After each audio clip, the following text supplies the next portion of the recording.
Evening, everybody. I will call the meeting of the Beaumont City Council to order here at 6 o'clock on Tuesday, September 26th in the sunny metropolis of Beaumont. Nice sunny fall day, and we've got a big crowd today. Normally serving food, you got a big crowd, so that's actually pretty good. So we'll get started here as we always do with our land acknowledgement, which is the city of Beaumont respects the histories, languages, and cultures of all First Peoples of this land, whether they be a First Nation, Métis, or Inuit descent, and appreciates that their presence continues to enrich vibrant communities across the land. As we gather here today in Treaty 6 territory and the homeland of the Métis Nation, we acknowledge that we are all treaty people and have ongoing responsibilities to protect and honor the treaty, the inherent rights of the people and the land. With that, next order of business is proclamations, and I have two this evening. National Day for Truth and Reconciliation, September 30th, 2023. Whereas there are more than 130 federally run residential schools in Canada operating between 1831 and 1996, through which Indigenous children were separated from their families, culture, and language, and were subjected to widespread neglect and abuse.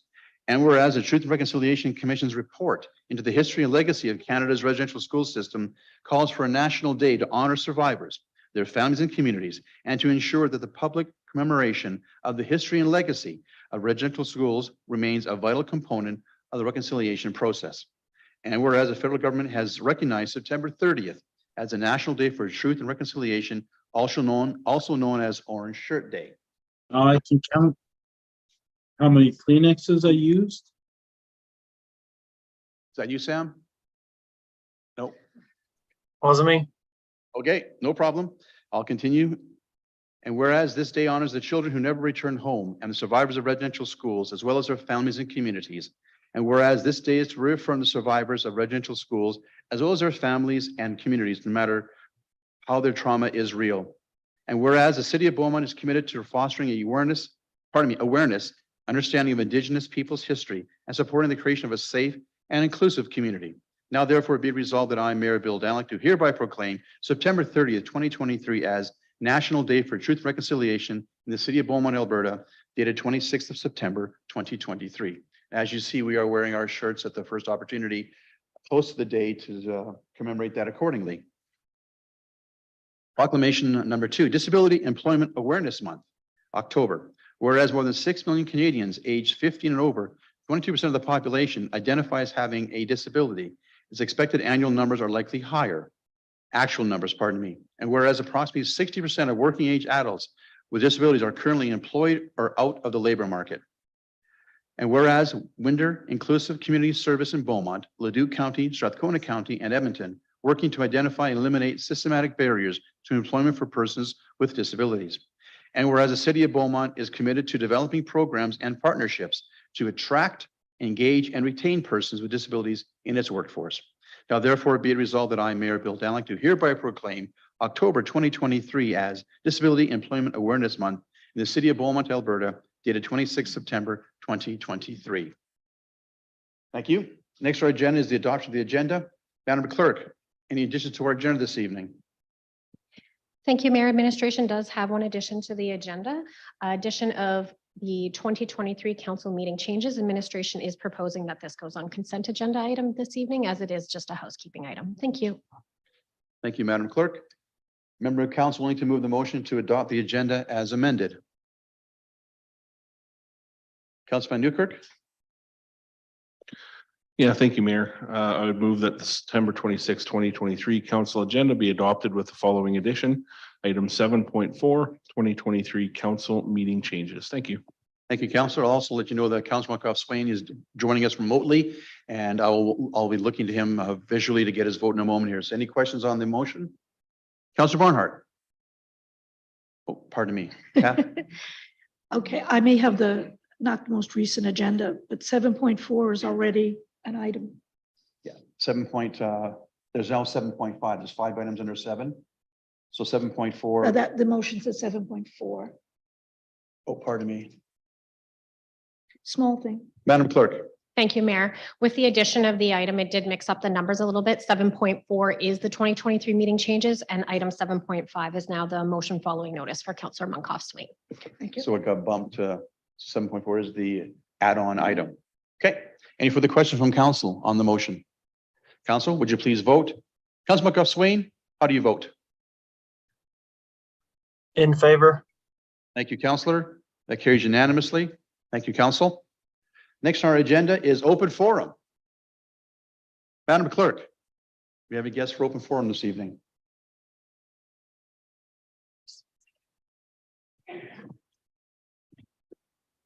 Give us a Thank you, second, Mayor. We guys. do have two presenters this evening that are coming to present with regards to the Disability Employment Awareness Month. Thank you. Okay, thank you. Welcome to council.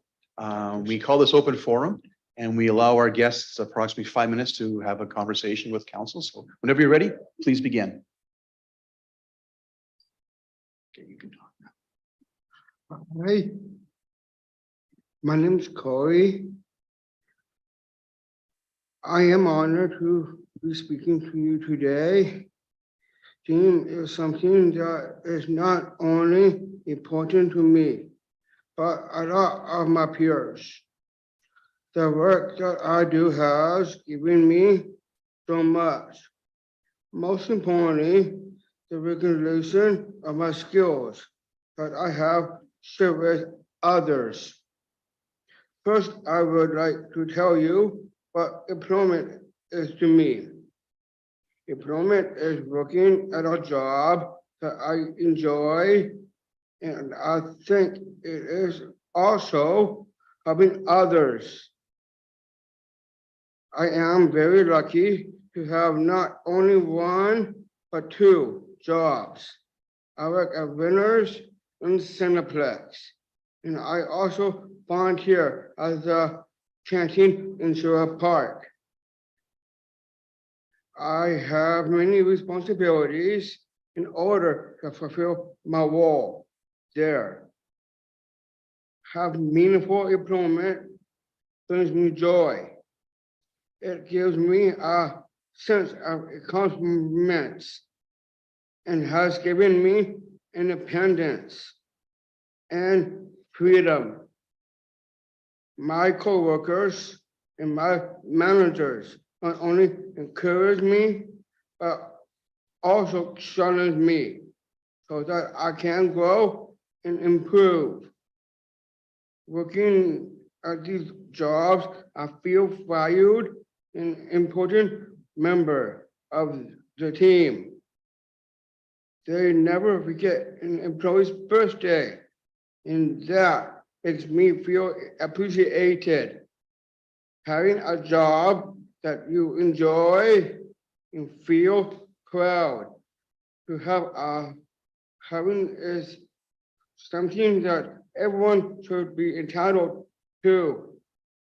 I would like to include with a quote by Robert M. Hansel, who is a notable figure in the disability community. He advocates for the treatment of individuals with disabilities. He stated that there is no greater disability in society than the inability to see a person as more. I think these words are powerful, and getting involved in game is what is going to change the future. Thank you very much. Thank you, Corey. That was very well said. And thank you for coming here.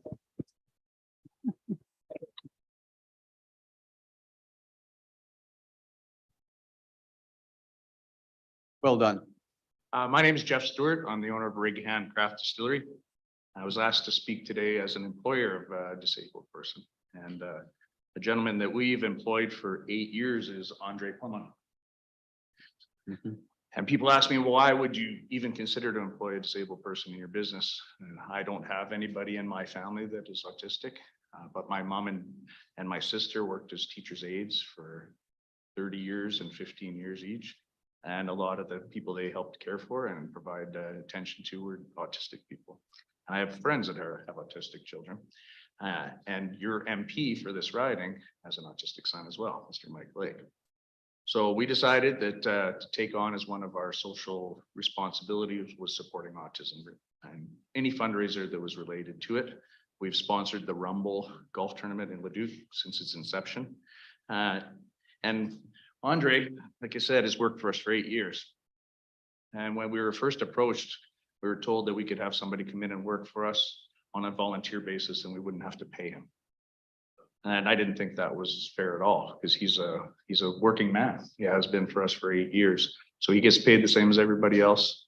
He has a lot of responsibilities and he attends to them better than a lot of the other staff do. They can learn from him. Mhm. We adamantly believe in treating everyone as equals. So, you know, some of Andre's responsibilities are doing caretaking. You know, if he's cleaning the bathrooms on Mondays and Thursdays, I do it on Wednesdays. Our general manager does it on Tuesday. So everybody takes their share. He is a very multifaceted gentleman too. He's an amazing artist. I've attended a couple of his gallery displays and bought some of his pieces of art, and they're up in our new distillery actually. And we have a rule in our family when it comes to Christmas gifting.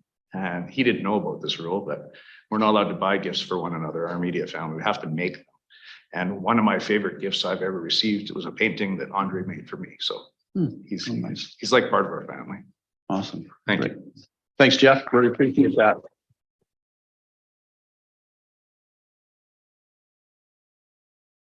I have some comments myself. I'll go to council first for any questions my fellow councilors may have. Our presenters this evening. Sam, do you have any questions? You're good right now? Councilor Cook, Kat? Just weigh in quick. First of all, thank you so much for that wonderful speech. That was a fantastic speech. You did really well. So thank you for that. I too have a sister with developmental disabilities, and I know she's benefited from programs like DEEMS. So I think these programs are invaluable in our communities. I guess one question from me is, how could the city of Beaumont not partner with, but how could we help out DEEM? I think you're doing it already by just having us here, helping raise awareness. I hope that businesses like ours create examples for other businesses to follow into suit. You have a great network of businesses that are under your jurisdiction. Please help spread the word, maybe get more businesses to adopt this program. Great, perfect. Thank you so much. And thank you to everyone who came out here to show all of your support. Much appreciated. Thanks, Kat. Appreciate that. And just before you all go, I had the privilege last year of actually taking part in a work hour with Andre last year. We were at No Frills in the South End, and he was schooling me on how to properly stock shelves. There's an art to it. And I was never feeling so incompetent in my entire life about how to get the labels right in the jars and the cans stacked properly and so on, the freezers and everything. It was an hour, and I was sore after that hour, I have to admit. So he kept right on going. So this year, I'm also participating on behalf of City Council, working with Andre again this year, but at Fountain Tire on October 11th for an hour. I'll go see my good friend Brent, who runs Fountain Tire, and Andre's an employee there as well too. So we're very pleased to do that on behalf of City Council and raise awareness. I do a social media post afterwards and promote that as well too. So we look forward to helping you any way we possibly can. It's a great organization, and it does a lot of great work in our community, and it does go to the community spirit as part of our mandate. So thank you all for coming in. Corey, again, great job in your speech. Thank you very much, and enjoy your evening. You're welcome to stay if you want to. We'll now get on the business of council if you don't mind. So thanks again for coming.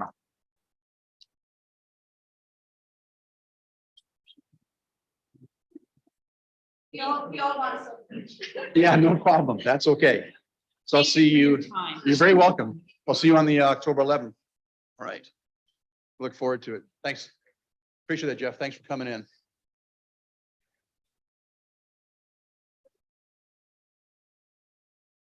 Thank you. Thanks, Daniel. Good seeing you. Thanks a lot. With that, our next item on the agenda is register presentation 6.1, North Saskatchewan Watershed Alliance Overview and Highlights. Oh, Madam Clerk. Thank you, Mayor. The next item on the agenda is the consent agenda. Sorry, pardon me.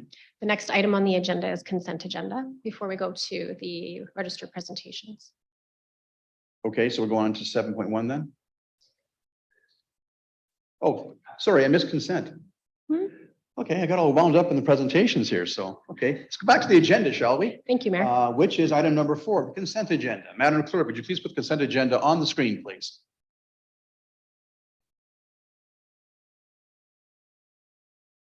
All right, we have several items on consent agenda. Remember, council willing to move the consent agenda as presented. Councillor Barnhart, Kathy? Thank you, Mayor. I move that council consent to approve the following agenda items without debate. 5.1, regular council meeting minutes, September 12, 2023. Item 7.3, asset management land report. Item 7.4, 2023 council meeting changes. And 8.1, the bylaw to repeal inoperative, obsolete, expired, spent, and ineffective bylaws. That's a mouthful. Do you care to speak Yeah, to I your can barely motion? see it. I'm just Yeah, it's a little small, actually. It's okay. You like, good thing. Any questions on the consent agenda from anybody, members of council? Sam, any questions? You're good. Thank you. With that, council, would you please vote on the consent agenda before you, please? Councillor Monkhouse Swain, how do you vote? In favor? Thank you. Carries unanimously. Now we will move on to where I was a moment ago. I jumped the gun there to registered presentations, 6.1 North Saskatchewan Watershed Alliance overview and highlights. Please join us at the desk and please state your name and begin. You have 10 minutes to present to us this evening. Thank you very much. And the mic is very directional. Have the mic in front of you. It's very directional, okay? Thank you. Please begin when you're ready. Excellent. Thank you, Mayor and Council.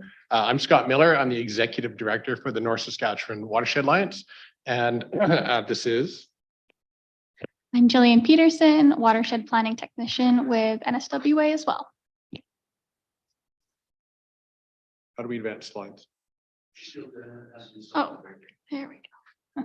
Thank you. So we'd like to start in a good way with a territorial acknowledgement, acknowledging that the North Saskatchewan Watershed Alliance resides on the Treaty 6, Treaty 8 territory and is the heart of the Métis homeland.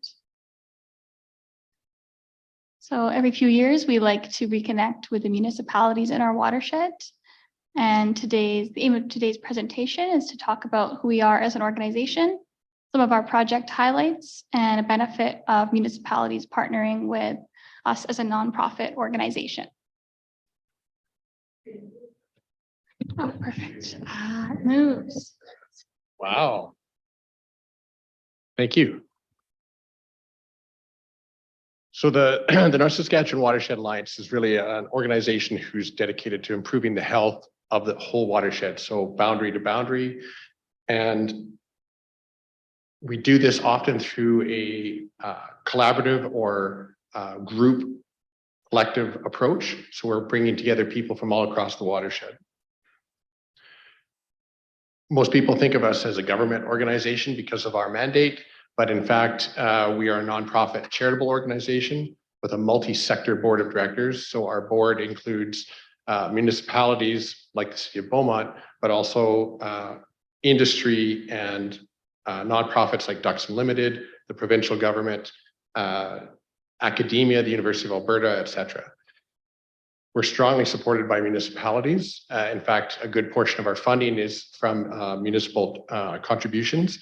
And in fact, one of the reasons we wanted to come and just refresh everybody on what we do is that we have sent out our annual sort of request for contributions. Might have been received by you already. The other thing that's important to note is that we are designated as a watershed planning advisory council by the province of Alberta, and that's under the Water for Life strategy. The reason we take a collaborative approach is because our watershed is huge. It's 57,000 square kilometers, and there's 1,200 kilometers of river between BC and Saskatchewan. And as you can tell from this map, there are municipalities of every size, from less than 100 people to over 1 million people. And so we pride ourselves on bringing people together in collaboration to move our projects forward. Our key responsibilities, as you might have guessed, one of them is to be a spark for collaboration. So really that energy and the energy and the focus that's required for collaboration to work amongst multiple stakeholders with different perspectives and different, frankly, agendas and things they're looking to achieve. From the provincial government, we get a mandate for doing watershed assessments. So that is assessing the quality of water, the quantity of water, and the health of the watershed, and then taking that into a planning approach so that we can figure out what we need to do with any problem areas. We have a huge focus on literacy and education, and we'll touch on a few of these in our projects. And finally, we spend a lot of time building tools, technology, kind of the things that support decision makers and planners as they seek to take action on improving the health of the watershed. We have a lot of projects on the go. This is just a bit of a representation of what that looks like. We're not going to touch on all of them because we'd be here for the rest of the night. We'll touch on just a couple of these items at a very high level. Our slide deck by design is actually got more information than we're going to speak to, and that's in case you have questions or to pique your interest. First project I want to touch on quickly is the state of the watershed. Really, this is what it says on the label. We're trying to assess the state of the aquatic environment, the state of water quality, the state of water quantity over the whole watershed. The part that's interesting in this is that we're using a new approach, the Freshwater Health Index. It's never been used in North America.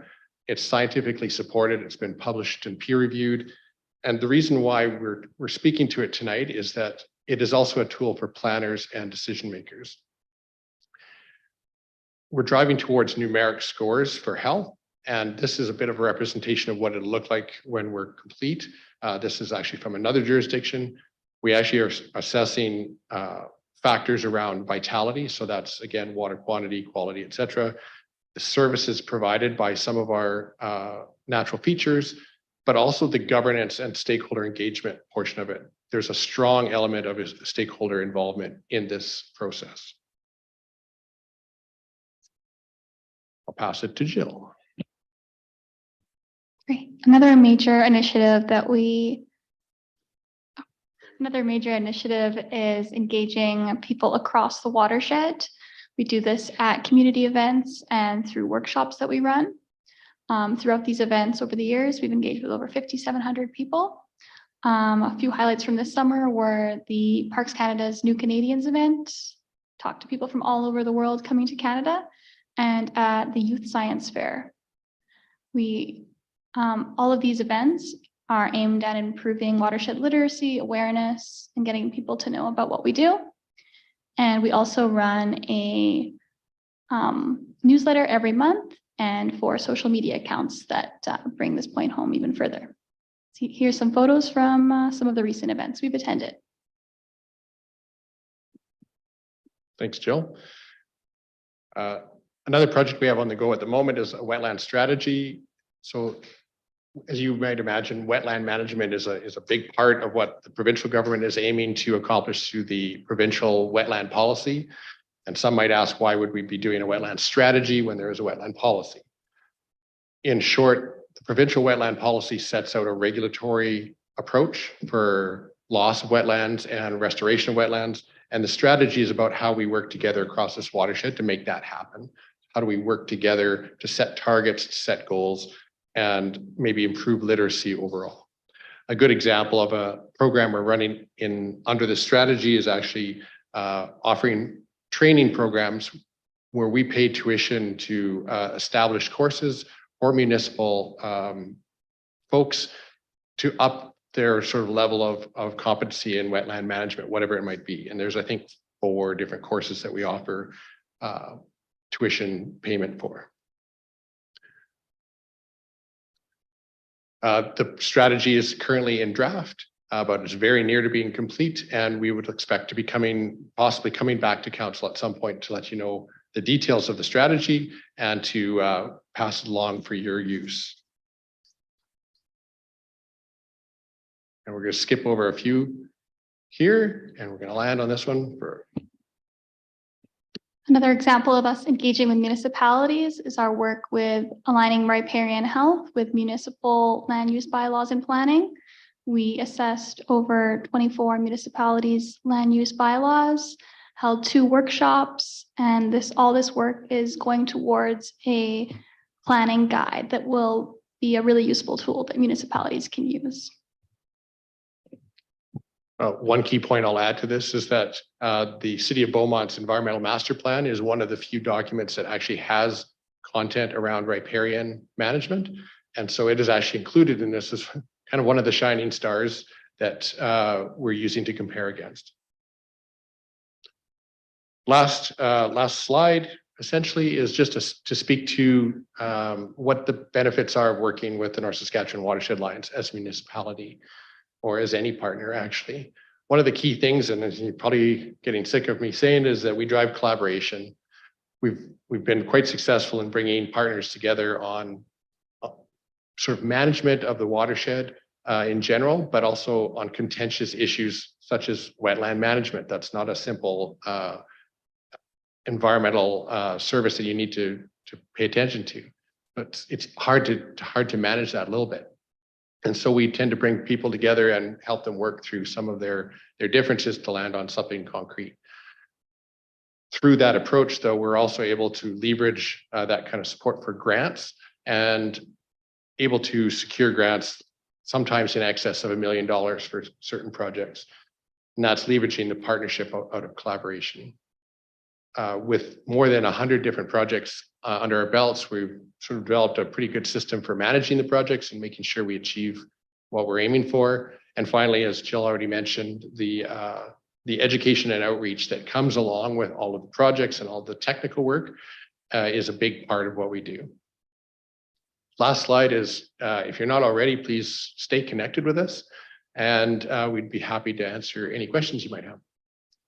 Thank you very much. You're almost exactly a 10-minute spot on the nose. That was very good. Appreciate that. Any questions from members of council for our presenters this evening? Sam, I can't see you on the screen. Do you have any questions, Sam? None for me, thank you. Thank you, Councillor. Other members of council, any questions? Councilman Newkirk, Steve, you have the floor. Yeah, thank you. And thank you for your presentation.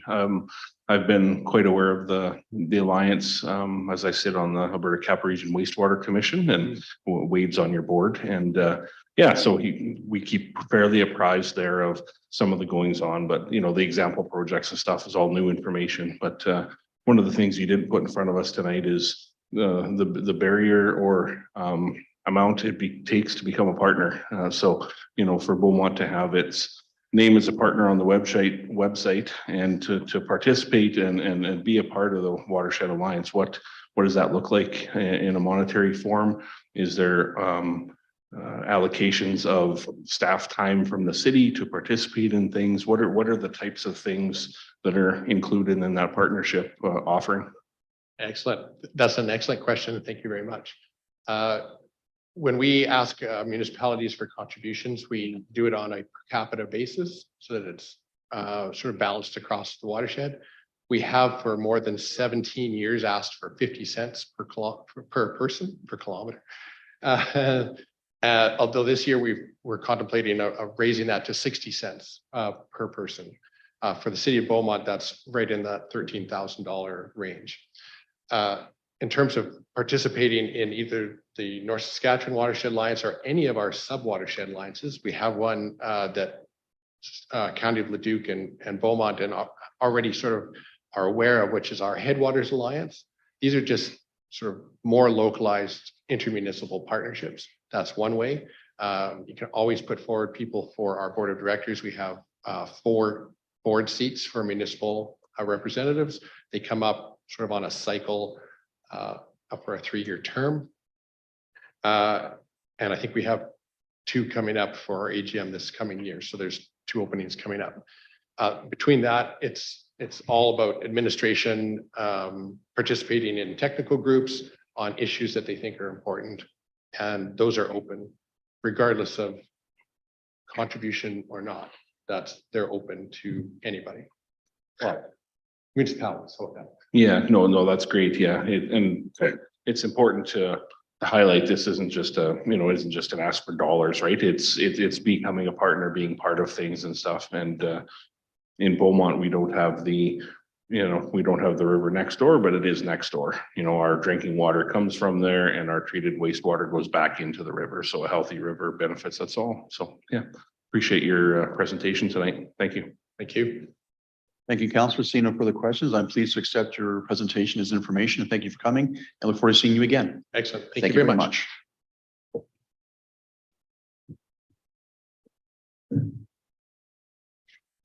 Next agenda this evening is 7.1, local on-demand transit pilot update, estimated implementation costs. Mr. Wong, I believe, are you presenting this evening? I believe Ms. Volker is also presenting. I'll get your mic on there for you, sir, and you should be good to go in a moment. Hang on. I'm going down the line of mics there. There it is. Good, thank you. So good evening, your worship and members of council.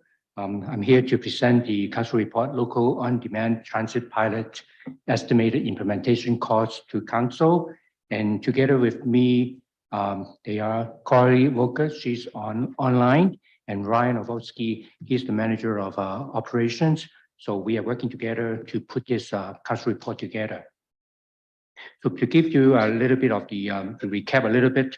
So July 11, 2023, council passed a motion for administrations to continue to explore the local Beaumont on-demand transit with Ladue Transit and report back on the estimated implementation cost by September 2023.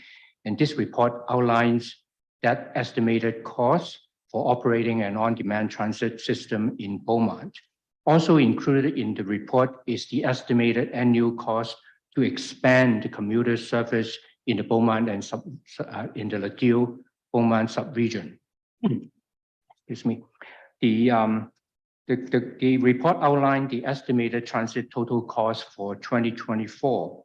So it is as a courtesy and goodwill of Ladue Transit provided this cost estimate for us to work on for both sub-regional and the bus on-demand services to the city. The actual final cost will be working together with the service provider later on, depending on direction and feedback from council tonight.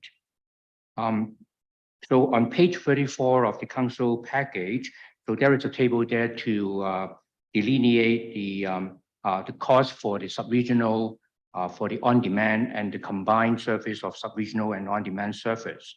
So basically, if it is a combined service for sub-regional and bus on-demand local transit, the annual operating expenses will be amounted to $1.337 million. The total expenses include both direct costs, indirect costs, and a 5% contingency.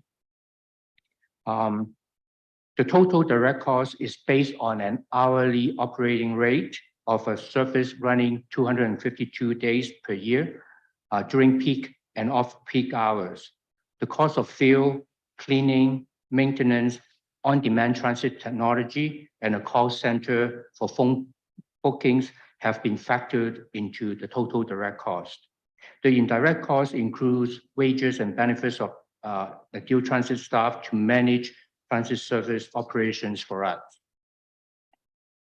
Implementation of an expanded transit system will increase the operating cost in comparison to the current transit operating budget. The projected expenses will be offset by ridership revenue and other potential transit initiatives, such as advertising or charter bus services. There are currently no applicable grant programs that the city could apply for. The tax implications of implementing either the sub-regional transit or the on-demand transit services within Beaumont will be discussed at the 2024 operating budget deliberation. Partnering with regional partners to run an expanded transit service will help the city to achieve aspiration outlined in several strategic master plans of the city, such as municipal development plan, transportation master plan, social master plan, and the inclusion and equity diversity framework.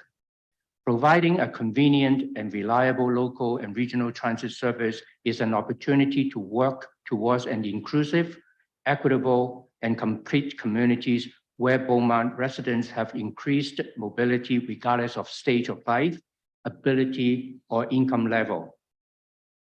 After tonight, our administration will continue working with the Ladue Transit on items such as developing a fair fare structure, configuring the on-demand transit online booking applications and call center, identifying key performance indicators for future evaluation of the program, and creating a communication plan to guide the launch of the enhanced transit services for the city. More importantly, an education awareness plan will be developed and communicate with the public prior to the launch of the enhanced transit service in Beaumont. In the attachment, there is a service design plan which layouts the, for example, we plan on about over 100 virtual stops throughout the city, and I talk about a little bit on the fare structures, communication plans, and performance indicators. And one of the things that I want to get your attention is there may be a delay in the timing of the bus on demand, depending on how fast, how quick the service provider will be procure the buses to provide the service for Beaumont. So one other thing is not really associated with this bus on demand or sub-regional transit, but I want to highlight that the administration through CAO Mike is participating continually in the regional collaboration throughout the region on the providing a better service for transit riders in the regions. So basically providing seamless experience in traveling throughout within the region. So I just want to highlight that we are working with other partners in the regions to continue on that aspiration. So that concludes my presentation, and I welcome any questions the council may have. Thank you, Mr. Wong. Appreciate that. And council, remember last time we had a presentation on transit, we were up against the clock against outside presenters. This time we don't have that issue. We're going to take our time and ask any questions we need to this evening. And so with that, I see Councilor McCobb-Swain's hand is up first. So Sam, you have the floor to begin with, and we'll go from there. Sam? Yeah, thank you, Mr. Mayor and Mr. Wong for the presentation. First question I had was just, and I recognize that this is, for information here, and you're going to be bringing further refined back through to budget. First question I had was just around the selection of the service. So right now, what I see in front of me is effectively a weekday service, peak and off peak, that goes out to the airport as well as into Millwoods Town Centre. But I don't see anything for the weekends. And so I'm just curious if, we're not curious, that's the wrong word. I would like to see the report come back with options for the weekend, but also options for, a breakdown of the costs for that trip from Beaumont out to the airport. Yes, the airport is important, but a lot of people that I've spoken to have said that their preference would be, to see if we could have have transit options on the weekend, and probably prioritize that over the airport. So I don't know what type of trade-offs that we can look to do, but I would like to see the breakdown of what this could all look like. We've discussed transit multiple times, and it might not be a case of diving all into it right away.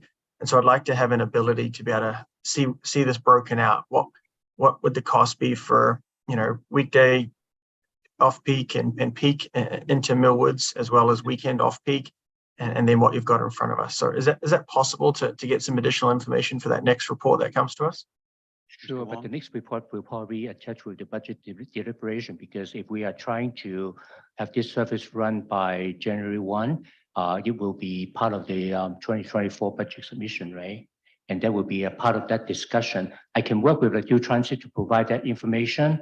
It's just adding the weekend service and how much if that will be, and there will be a report in that regards to council. Yeah, so just to be clear, I would like to see it broken out. So what is the route cost? What would it cost from Beaumont into Millwoods on its own, and what would the route cost to go from Beaumont into Leduc via the county center there? So I would like the ability to effectively horse trade and play with some of those numbers and see where we think would drive the best value. And I think that would be a really important question to ask our residents as well. I'm not quite sure I heard a yes to that. So I just want to make sure that that is possible to be considered as part of the budget deliberations coming up. I think I understand where, what your question is, but the assumption that we present to you here today is the assumption of service offering from Millwoods to Edmonton International Airport with peak hour service with the full length of the service, but off-peak hour will be Millwoods and Beaumont. That was the direction that we were working on. But if council is asking to provide information on basically several service levels, one is laying out the service between Millwoods and Beaumont, and the second option is from Beaumont to Edmonton International Airport, and maybe the third option is what we present to you with the addition of weekend services attached to one of those three options. So am I hearing correctly from council? I can work with the dual transit to provide that information, but I probably would require a little bit of clarity on the direction in order for me to work with my colleagues in the dual transit. But certainly from my perspective, that's what I'm looking for. I want to understand the breakdown of all of the options there so that we can pick and choose. But more importantly, I'd like, we talk about engagement here as kind of a next step. I would like part of that engagement to ask the public, get on the bus and chat to the folks around what they think their preference would be. Because, some of these cost $1.3 million, that's a decent chunk of change. And we might not be able to do it all at once, right? And so I would like the ability to have all that information ready to go so that, when we get into these budget discussions, we don't need to go back and find out how to break this down a little bit further. So I'd be interested in other councilors' perspective on that. Thank you, Councillor. With that, I would also echo concern about weekend service. I know, if memory correct, when we had the last business model from the Transit Commission before it ceased to go any further, we had reduced service on the weekends, but there was some kind of a service on the weekend. So I'm not suggesting it should be this as robust as Monday to Friday, but some kind of weekend service I think is still warranted and worth exploring the process, exploring the price on that, please, as Sam's already laid out. I would echo that. So that way I'll move on to, no, you're okay. Sam, will come back to you if you like. In the meantime, I have Councilman Newkirk, followed by Councilor Barnhart. Steve, you have the floor. Yeah, thank you. And just looking to that ask and the calendar and the timeline, I'm just wondering about the feasibility to get that collaborative work done on the pricing, do meaningful engagement, turn all that around in a report to get it before us at budget, to do and ask. Just a question to administration that seems like we would have a fairly heavy lift to do that, but just want to check in with administration on that. Thank you. Yeah, I believe that will be a big challenge because of the timing involved, because this is the end of September, early October already. And in order to present the budget information, not to just about the cost, we have to work with the dual transit, and they cannot actually to be clear with the with council. We cannot finalize the cost until we work with the service provider. The cost that we are presenting to you today is based on the cost that the dual transit has with service provider. And if we are going ahead with what is presented in the report today, then the dual transit would go to the service provider and negotiate on our behalf on this added service to their contract. So, but now seems like we are going back to the drawing board, and they cannot really reach out to the service provider and negotiate for the operating cost, the service rate. So that may be a big challenge for us on the probably it may not necessarily be a challenge on the bus on demand, because this is the question is about the sub-regional routes, the Millwoods to EIA, but at least that portion would be a big challenge. For the local transit, if council tonight is going ahead, then we can work with the dual transits to continue to organize that. But for the sub-regional, I think there will be a challenge and probably will be a delay in providing that expanded service. Because Ms. we can O'Neill, just continue to with jump in the on that. current service there. Ms. O'Neill? You're on. Thank you, Mayor. I think this is a significant undertaking and a new motion with the specifics that are requested would be very helpful. We will have to go back to the Duke Transit, as Mr. Wong mentioned, work with the service provider again and undertake a lot of these calculations again. Further, we've done engagement in the past on what the community would like to see in terms of local transit, regional transit. So we would go back to that previous engagement and pull up that information and incorporate it into what's being asked tonight. I don't think we can meet the timelines of coming back with a report and new calculations for budget though. Okay, fair enough. That does give us a good answer to Steve's question. And Steve, just- follow up on that? Yeah, just follow up to that.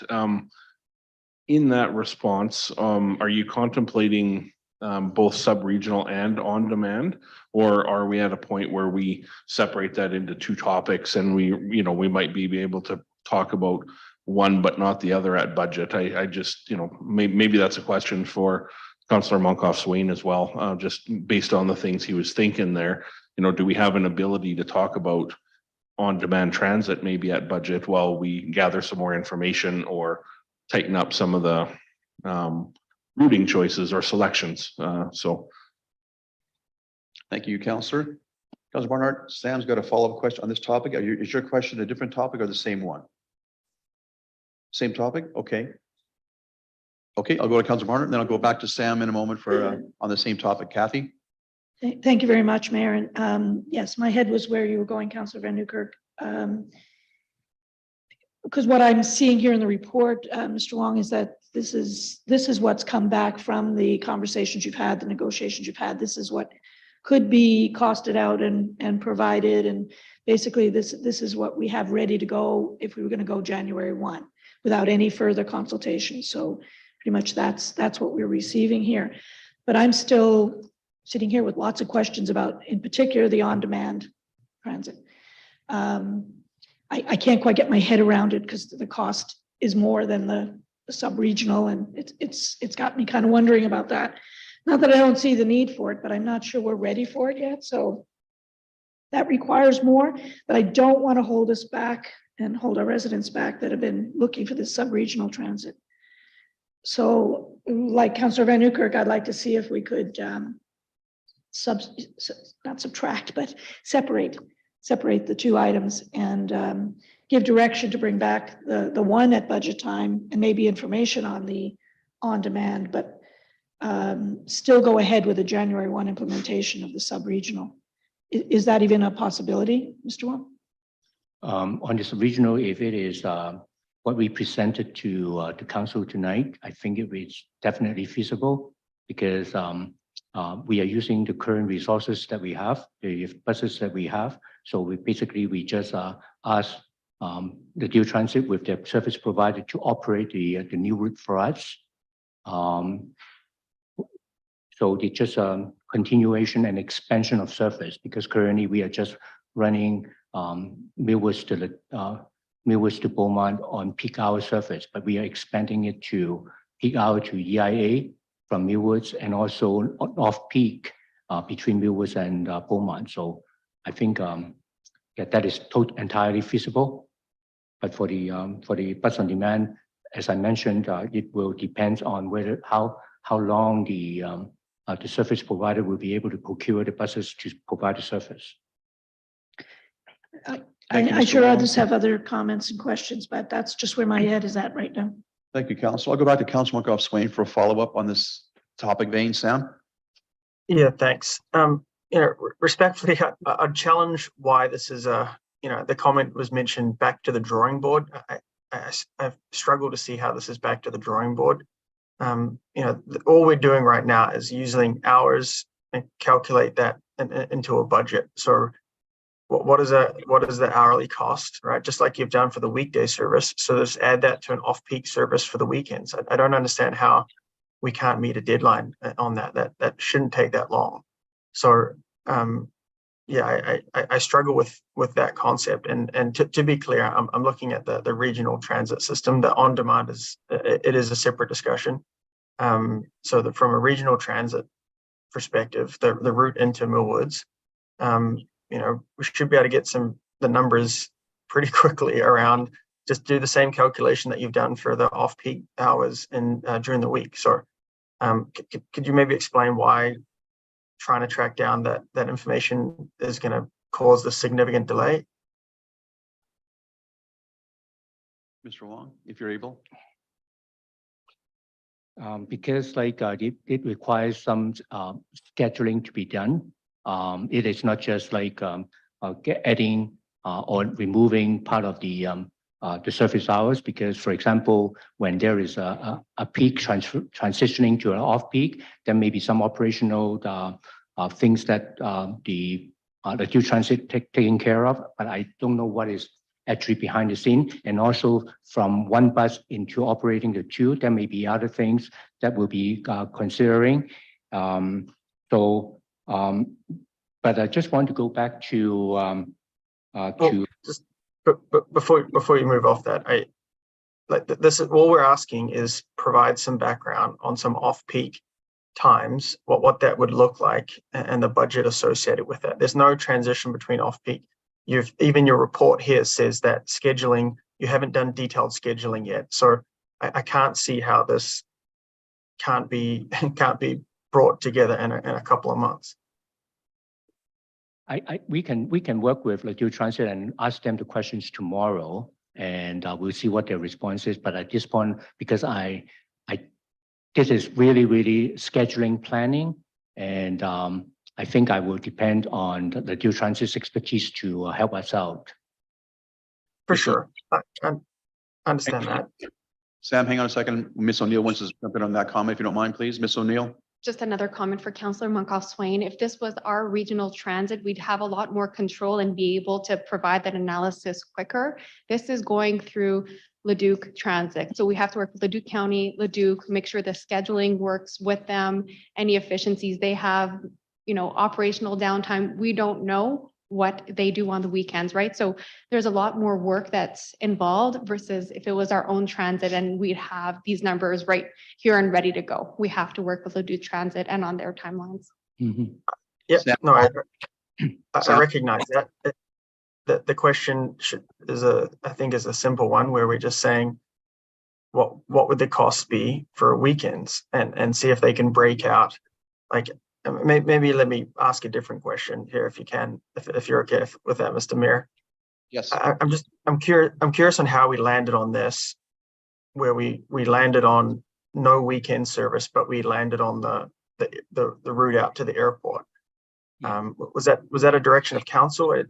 I'm not sure how we got there. Yeah, that is exactly the direction of council. On May 23rd, 2023, on the council meeting, there was a presentation to council. It was a closed session with a tentative scheduling and comparing to different options and different routings. And council gave us direction on this option 2, and that is where we are working with the Leduc Transit all this time. And option 2 didn't include weekend service? Sorry, No, I just.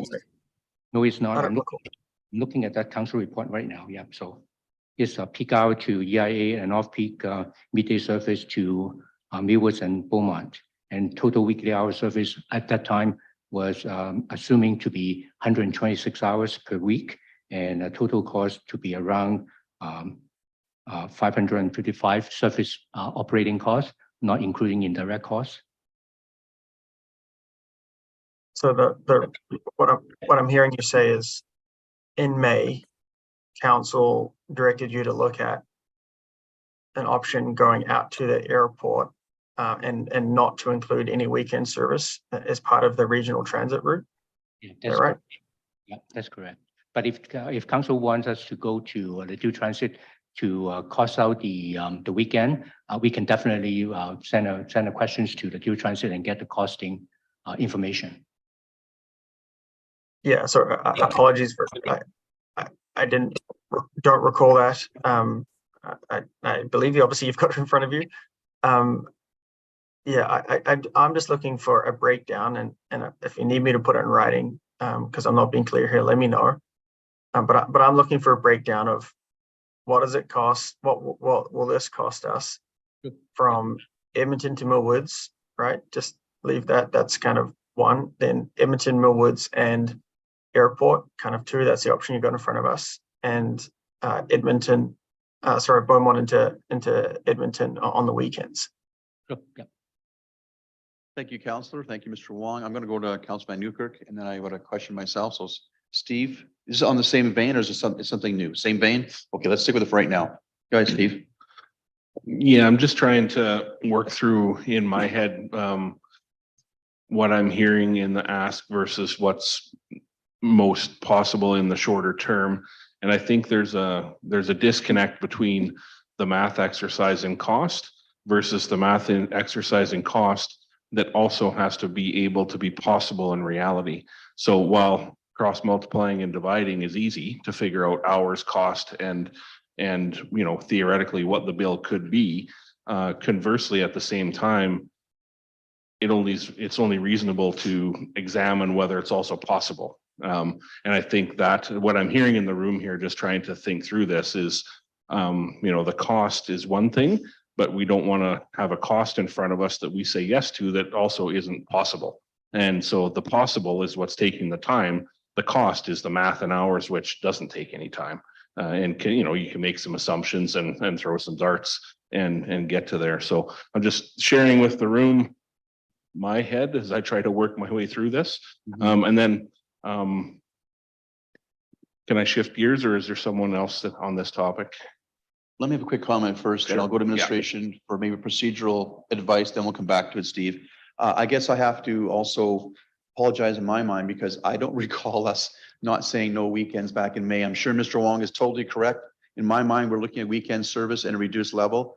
So I'm had a bit of a misnomer in my mind too, that weekends were going to be included in the report. It's not. So I think at this point, administration may be looking for us to do some kind of a motion to give you some direction, but I'm also hesitant to maybe have a little more discussion and make sure we flesh it out a bit more to see if council is looking at separating the two ideas for expediency. Like, for example, if this is me talking out loud here, if council wants regional transit for January 1, and we're prepared to go on the back burner for on demand until later after January, that makes your job easier. Right now, it's a combined report, both these going together. So I'm not too sure I want to make it more difficult right now, but I'm trying to get some clarity too, to give council a chance to give some direction. Madam Clerk, do you have a suggestion? Thank you, Mayor. Just listening to the conversation with council, kind of going back and forth, it does sound like council's wanting more information. So I would definitely say a referral motion could be made here to go back, administration to go back and maybe look at potential costs for expanding the services for weekends. And we could definitely draft something that might make council more comfortable with bringing information back. Okay. On that point, Steve, are you looking at doing a motion or another topic? More questions? Okay. Okay. Mayor, what you can do is I'll just draft a referral motion just to kind of keep it on the back burner, and I'll just kind of listen to council's conversation and we can go from there. Yeah, let's do that. You can draft something in the background. I want to have Steve answer a few more questions and flesh out a bit more, and then we'll go to a motion, okay? Thank you, Mayor. And try and make administration's job easier with what we're looking to do here, okay? So Steve, you have the floor. Yeah, thank you. One of the things that's easy to do when you're looking at a report and a table is decide to pick one column over the other. But my question for administration is it that simple? When you're looking at on demand, moving people around in the municipality, there has to be the benefit to connecting them to out of the municipality in the sub-regional model. So the benefit to both of them together in a combined cost is that they work together.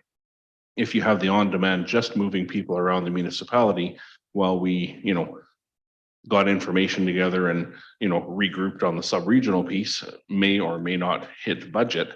I wonder about the ability of the on-demand to be standalone successful. So just wondering, I guess my question for administration is, will we be standalone successful if we separate the two or not? Just looking for some thoughts on that.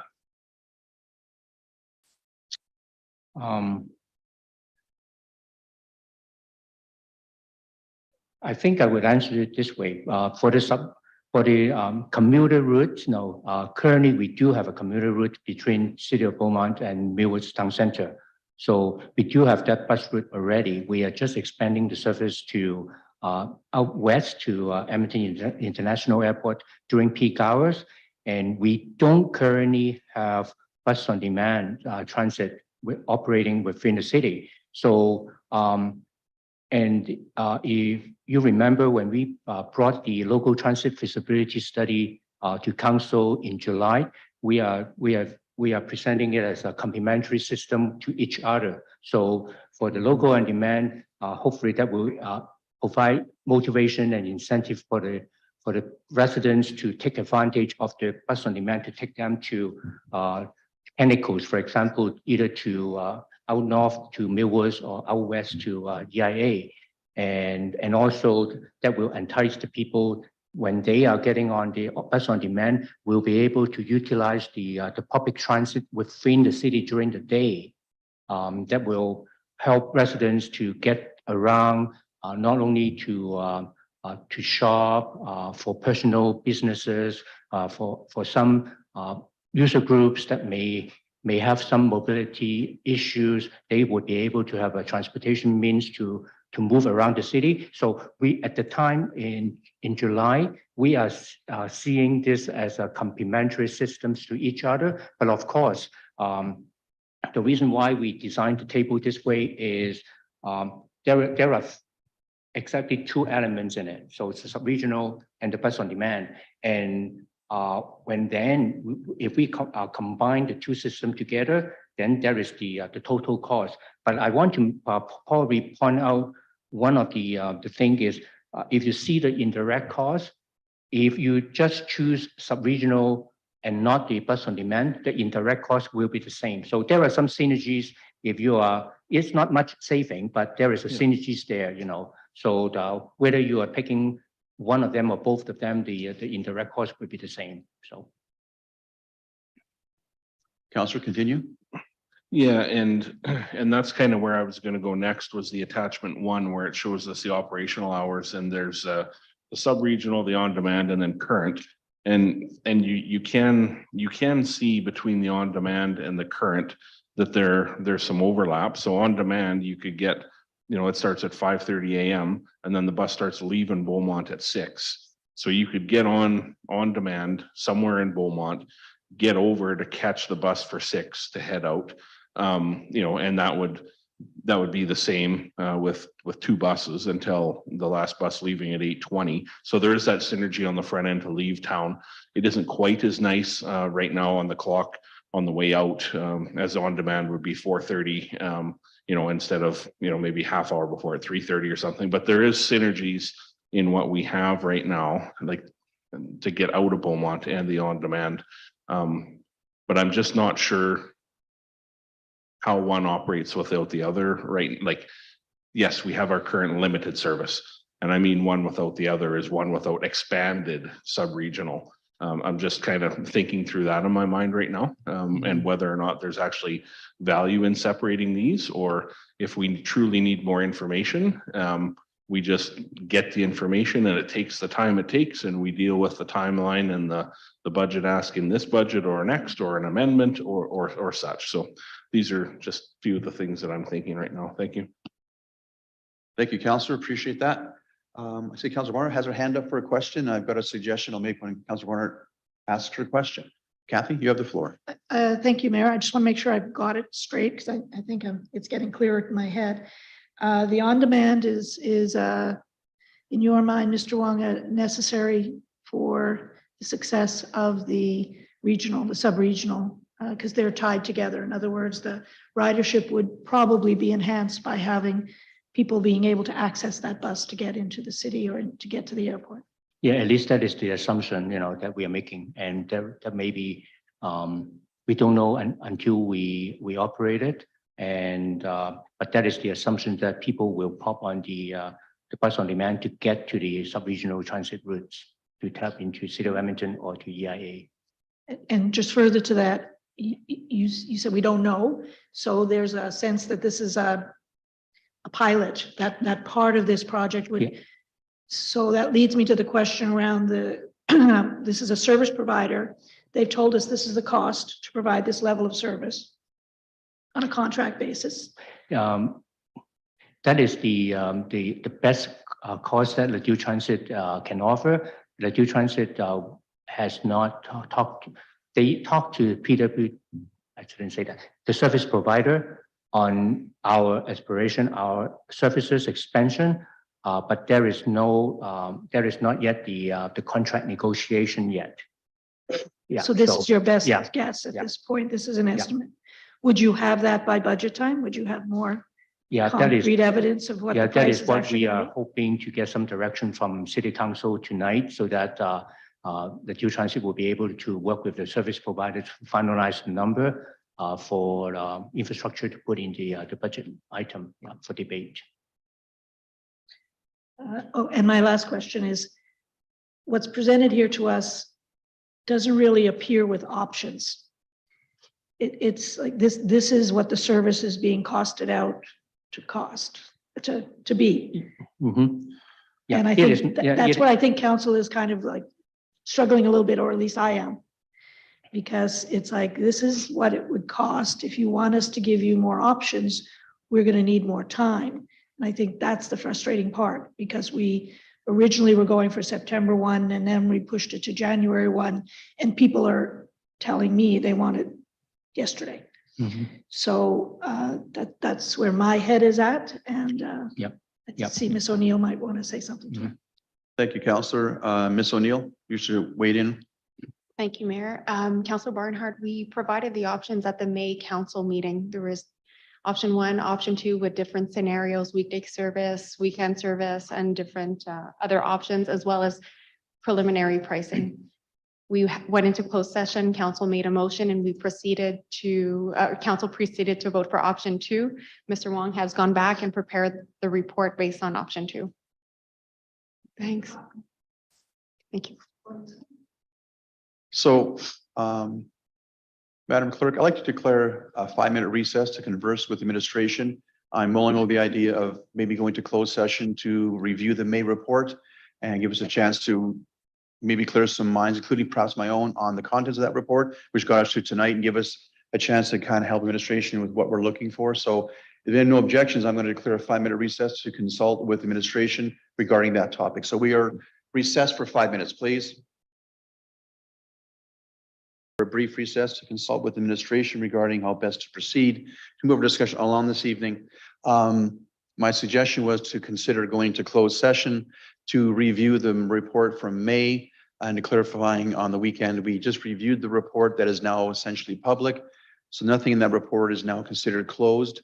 And the report does say option 2 does not include weekends. And I was myself of the impression it was. So my memory is not as good as I used to be, I guess, obviously, but weekends were not in option 2, which preceded the report this evening from administration. So the best way for us to proceed, I have Councillor McCook with a question first. I want to go to Councillor McCook, give her a chance to ask some questions.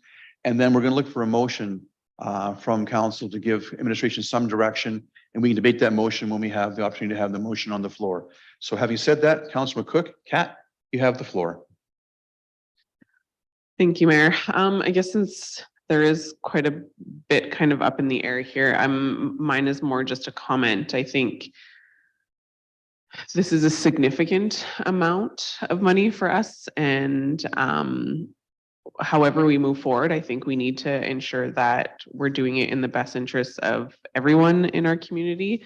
So for me, I don't want to rush this just to get it ready for January 1st, just to have something. I think we need to, I think exploring the idea of weekends is important. And so I think we do need to kind of have those numbers in front of us and see what that looks like, whether we missed asking for it. I think we just need to move forward, and we need to have an understanding as to what that looks like. and how that will impact our residents and whether that's something that we need moving forward. And I think separating the two is difficult because I think part of the issues with residents were that they have troubles getting to transit.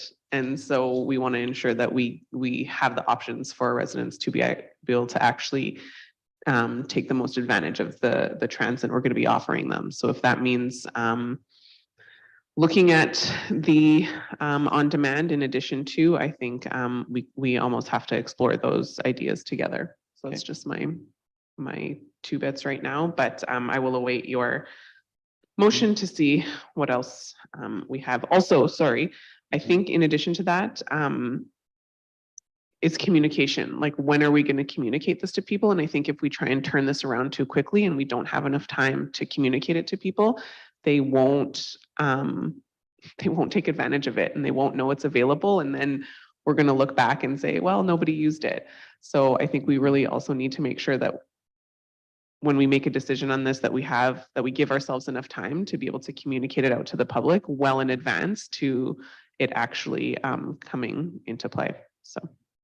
Thank you, Councillor. I appreciate that. And just to be clear, my earlier comments, to make sure the report we got is what we asked for back in May. So just to be clear on that, I honestly thought as weekends included, but looking back on it, and I think we got what we asked for. However, council does have the prerogative to change our mind or look at different options. However, I also respect the fact that perhaps the on-demand and regional transit should be looked at together, going as opposed to separating them. So I am of the personal opinion, if we have to delay implementation past January 1 for both together, I'd rather we delay it by a month or two and get it done right for our residents and for administration and our partnership with Leduc County and Leduc City. I'd rather not delay if we don't have to, but depends on the motion that will come forward from council in a moment here and how we debate that motion and how it ends up. It may require a delay, and I would really encourage us to be stoic and make the right decision for the right reasons. And if we delay that, but get it right for our residents, that's a good trade-off. So having said that, I'm looking for potentially a motion from a member of council. If someone wishes to make a motion, I'm going to ask you, Sam, because I can't see you very well on my screen. So would you be prepared to make a motion at this point? I don't meet you on the spot, but you did begin the process. So if you'd like to make a motion, I'll give you the opportunity if you wish to.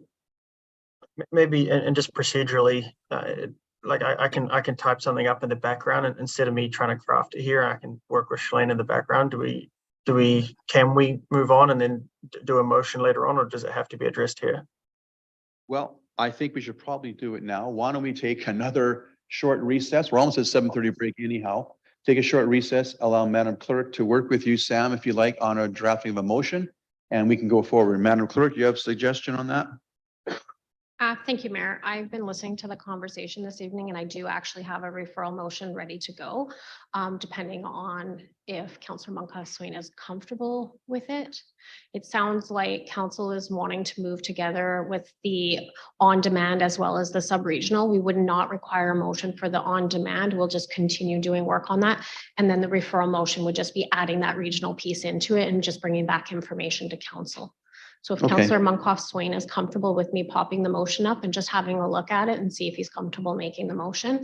Sam, would you prefer a short break? Look at it on the screen. I can react quickly. It might get a bit clunky, but let's go.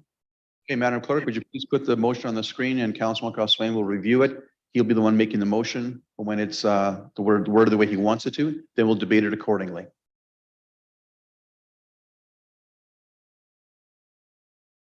Mr. Wong, do you wish to make a comment? Sorry, I saw your light flashing. Did I miss you there? Sorry.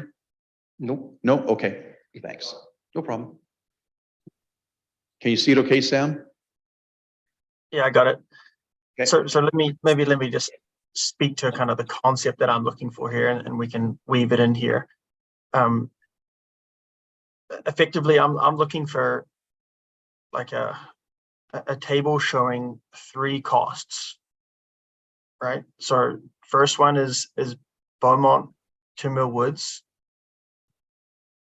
Right. And so this is not on-demand transit. This is a sub-regional transit. So what is it going to cost us? Beaumont to Mill Woods, peak and off peak.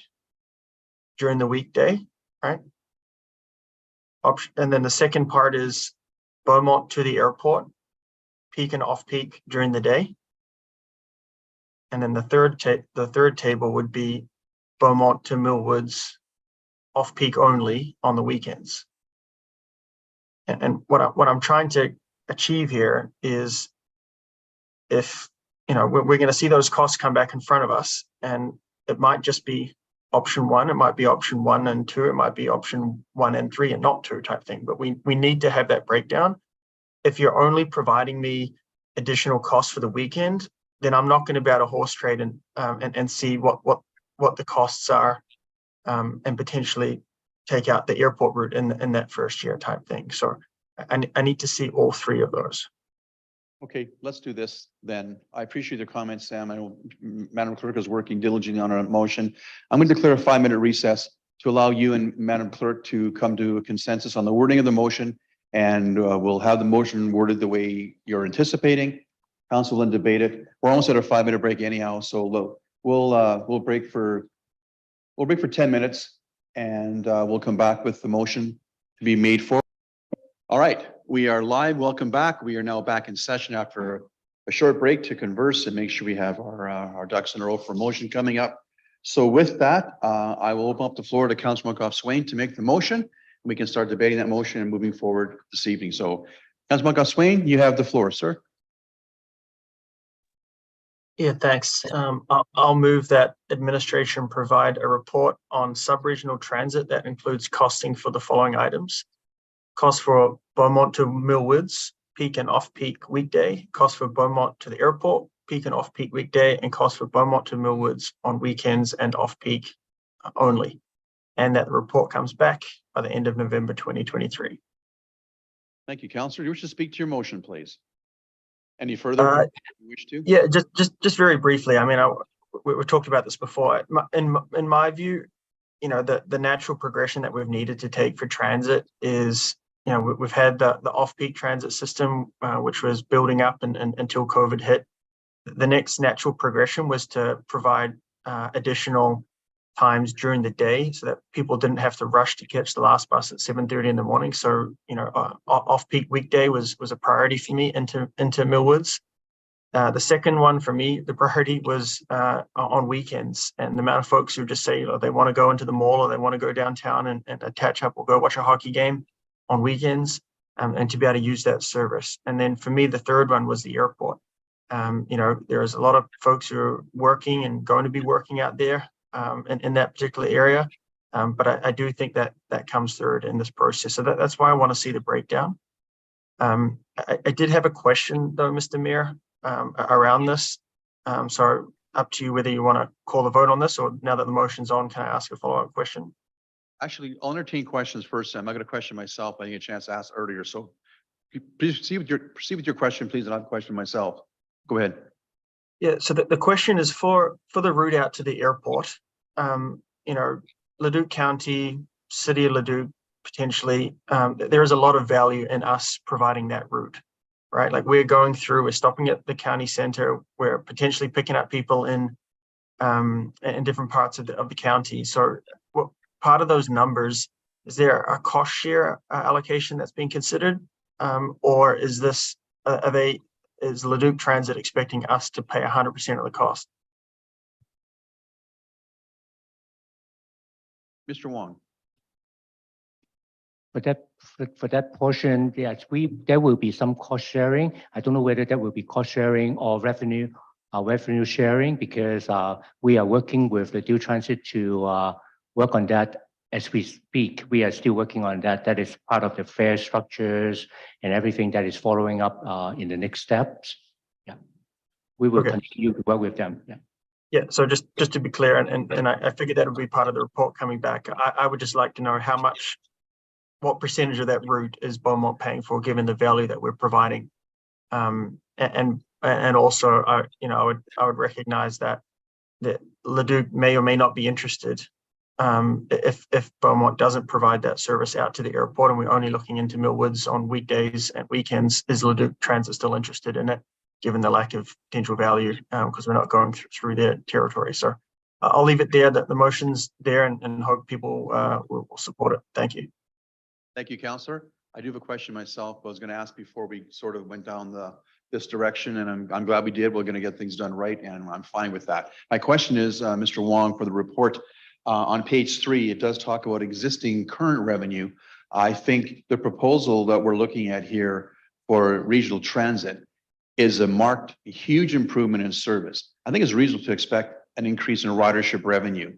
I know we can't project that, but I know the numbers we're seeing in front of us really don't take into account revenue from ridership. So I'm not asking for a figure on that, but if you do have any inclination from your experiences talking to our regional partners on this, potential revenue you think or ridership may come in, because I do think we're going to have a lot more ridership with a bona fide full-blown transit service than we have right now. If you have any idea what that could possibly be, if you don't, it can come back to us at a later time. I'm fine with that, but some idea on what you may think revenue from ridership may be with the full-blown service that we're offering.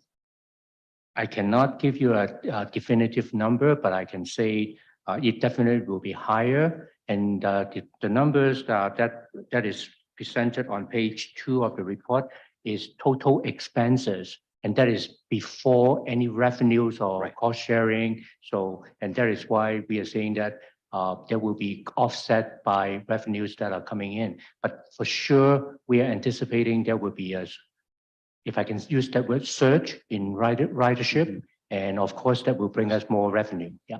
Yeah, thank you. Just listen, people listening at home, that these figures are simply total expenses, no revenue factored into, which of course will change the equation somewhat. Thank you, Mr. Wong. Councillor Barnhart, you have a question, and then we can continue with, Steve's got a question as well. So Kathy, followed by Steve. Thank you, Mayor. Mr. Wong, just another question on the revenue piece.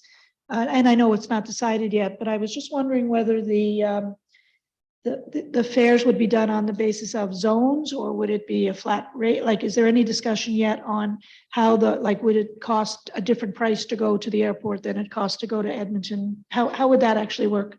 We haven't landed on the final fare structure, but we are anticipating there will be 2 set. One is for the regional transit, and the other one is local transit. So for the we are discussing that this regional transit would be remaining the same fare structure as of today. But the local bus on demand, we are debating how much per ride. But definitely we are considering some of the groups, for example, seniors, youth, will get a discount on a monthly pass or pass tickets or whatever. And just to be clear, the county residents would pay the same fare structure as the city of Beaumont it for is the outlined, for the sub-regional. There wouldn't be a difference of how that works. Appreciate that. And also for your information, we are also working with Ladue Transit on the transfer to Ladue Transit when it is, for example, when the riders get off at the county office and want to tap into their local service. So how are we dealing with that? We don't have the answer yet, but we are working on that too. Okay, thank you. Thank you. Appreciate that. Councilman Newkirk. Steve, you have the floor, sir. Yeah, thank you. Just working diligently in the background here, calculating and thinking different combinations, and wondering if we need to add a 4th bullet point in there, Councillor Monkoff-Swain, something that accounts for a cost for Beaumont to the airport on weekends, not off-peak. Just maybe a comment from you, Sam, on that. What are your thoughts? Yeah, that makes sense. Again, let's get all the information, let's get all the numbers, and then we can play with it. So thanks for catching that, Steve. I'm sorry I didn't add that up earlier. So I guess that'll be a friendly amendment to the motion. Yeah, you bet. Yeah, you bet. So basically we would add, depends how you want to organize it, but. Sorry, Shalane. Yeah. We're just typing on the screen here, Sam, or you can see that. Never mind. I can see it. Yeah, I feel terrible. That takes care of it, Steve. You're good. I'm just kind of watching as we wordsmith here and then I'll. Put off-peak only, just to match it up. We wouldn't go peak. Yeah. I want to clarify what it means by weekends and off-peak. Do we? Yes, that's right. And then we have both combinations here. So we have airport weekday and then airport weekend. Yeah. Great. Okay, Does that look right, Sam? It does. Thank you. Yep. No you guys are problem. good? Okay. Are there any further? Oh, Mr. Wong, sorry. You have the floor, sir. Clarification. I Yeah, have you're a on. clarification questions on the bullet, for example, cost for Beaumont to the airport on weekends on off-peak only. So I'm assuming weekend will be all off-peak already. Or are we running peak on weekends? Is that the case? That's good. Both weekend services would be off-peak. Okay, that is it. Okay. It matches the second and fourth bullet match. So maybe take the word on, off, Madam Clerk? No, so on weekends, off-peak only. Yeah. Yep. Okay, is that better? More clarification, Mr. Wong, you're good? Thank you. Gentlemen, on the motion, we're good? Okay, seeing no further discussion, last chance, Mr. Monkoff Swain, do you want one last final comment before I call for the vote? You're good to go? You're good? Oh, sorry, Steve, you have a comment? Go ahead. Just a question for administration. Are you seeing something we're not considering with these 4 bullet points? Based upon where we've came from, and we got exactly what we asked for, and thank you. Now we're asking for a little bit more. Is there any combination that administration can think of that we might be not considering here? Ms. O'Neill?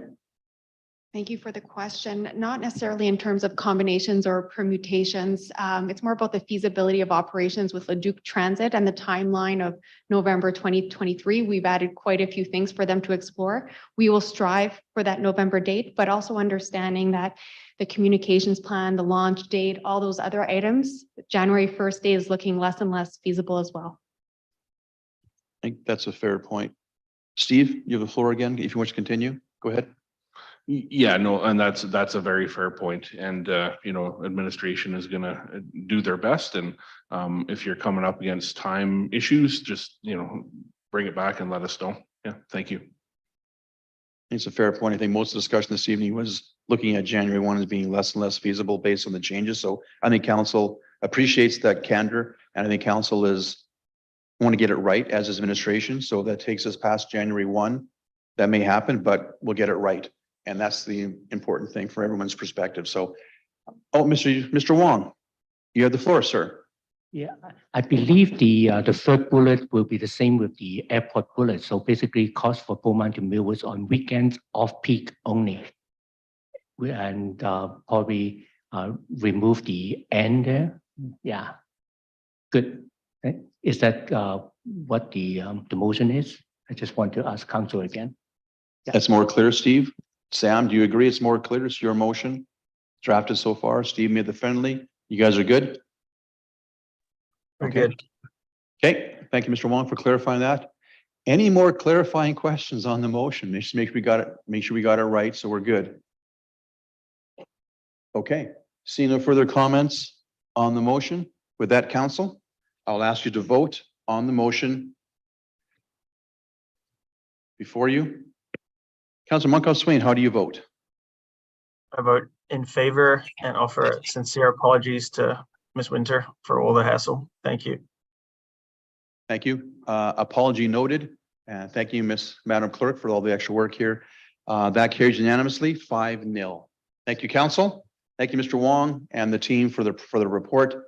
We've gone through a lot of information this evening and we're good to go. So I think that concludes our discussion on 7.1 on local transit. Next on our agenda is 7.2 Council Committee honorariums. Ms. Boujea, are you presenting on this evening? Oh, hang on a second. I just got to get my mics set up here. There you go. You have the floor. Mr. Mayor, I am. We have an external speaker as well. It's actually a closed session item, so we would need a motion to go into close. Oh, sorry, I'm presenting on two items. Right. We have a 7:30 closed session item on the council committees that was scheduled for 7:30. Okay. So with council's blessing, I propose that we move to that closed session item now. Thank you, madam. We will jump on our agenda then. We go to 12.1 closed session. I'll look for a motion from council, from a member of council to move into closed session.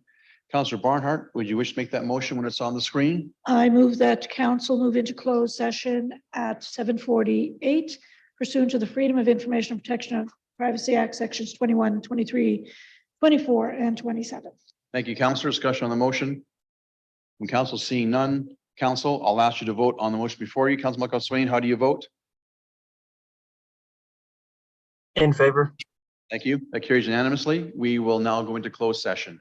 Thank you. We'll begin with 7.2 on our agenda.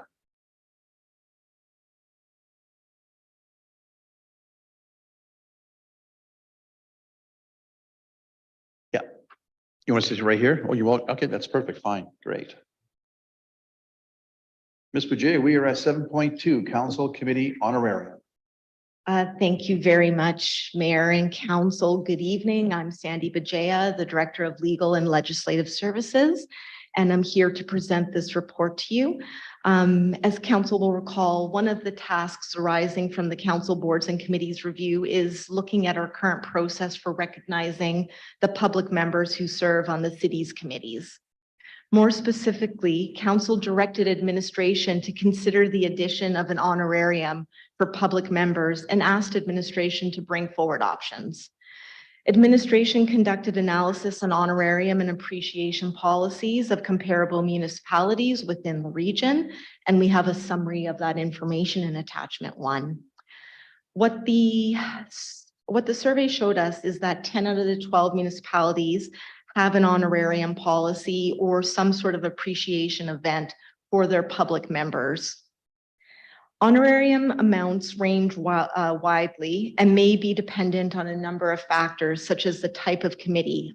For example, are you dealing with a tribunal that has to have certain certifications, has to write decisions, or are you dealing with an advisory body?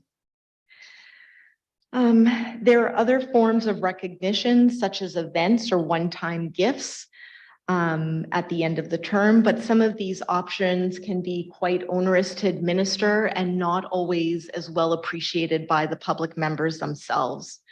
Beaumont does have a policy. It was adopted in 2006 and hasn't really been revisited since then. The current policy directs that public members be provided with a gift valued no more than $50 at the end of a committee member's term. If a member is unable to complete a full term, then they receive a certificate of appreciation, which is typically signed by the mayor. However, based on the feedback received during this review process, which included meetings with all the committees and the survey we did more broadly, what we discovered is that the idea of a gift is not maybe the most desired option, because what gift do you give? Who decides? Who facilitates? The honorarium was more appreciated by the members that we spoke to. They felt that that made more sense. And just for clarity, the honorarium is intended to provide a token of appreciation that covers just out-of-pocket expenses. So things like childcare, gas, parking, those sorts of costs. And the intention is to maybe take away a barrier that might prevent someone from participating on one of our committees. So further, the approach aligns, no, I already spoke about that. So if council supports the recommendation in the report, then administration would include funds for an honorarium as part of the 2024 proposed operating budget. And we would also, of course, update our council policy, which is due for an update. What administration is recommending is a $30 honorarium per member per meeting. So annually, we're looking at a maximum cost of $7,680. We would only hit that maximum cost if every seat on the committee is filled and no one ever missed a meeting because it's based on attendance. But it gives you a good sense of the annual cost. The report also includes a chart that costs out a couple of other options, one being status quo, doing a $50 gift or gift card or something of that nature at the end of a term. So if we kept status quo, we're looking at a cost of $1,600 annually. If we wanted to do a higher honorarium, say $45, then we're getting into a more expensive annual cost. We're looking at about $11,500. So when administration looked at these options, looked at what is being offered in the region, what we are recommending for advisory committees would be the $30 option. And that is the recommendation you see in the report. So I'm happy to take questions or comments from council. Thank you, Ms. Pajaya. Appreciate that. Members of council with any questions before I'll entertain a motion on the options that are available in the report. Councillor Barnhart, Kathy, you have the floor. Thank you, and I'm pleased to see this. I just have one question. I think it's implied that there wouldn't be a volunteer appreciation event then, or is that still something that could be considered? I know that's been one of the ways we've been appreciating our volunteers in the past. I might turn to Paul regarding what we currently do for volunteers. He's gone. Oh, he's gone. He left 2 Okay. minutes ago. Okay. He knew you were Well- coming back. I'm not 100% sure that we still do a volunteer appreciation event, but what I do know typically happens is that some of the committees host a We had one volunteer. this year. We did. Oh, we did? We Okay. did, yeah. So we would still keep that. We're not changing the volunteer appreciation event. We would keep that. And we wouldn't limit, the discretion of the individual committees to host a little bit of an end of year food and refreshments and those sorts of things. That was one of the other questions. Thank you for that. But one of the other questions I was thinking of is, once this goes into place, it's obviously January 1.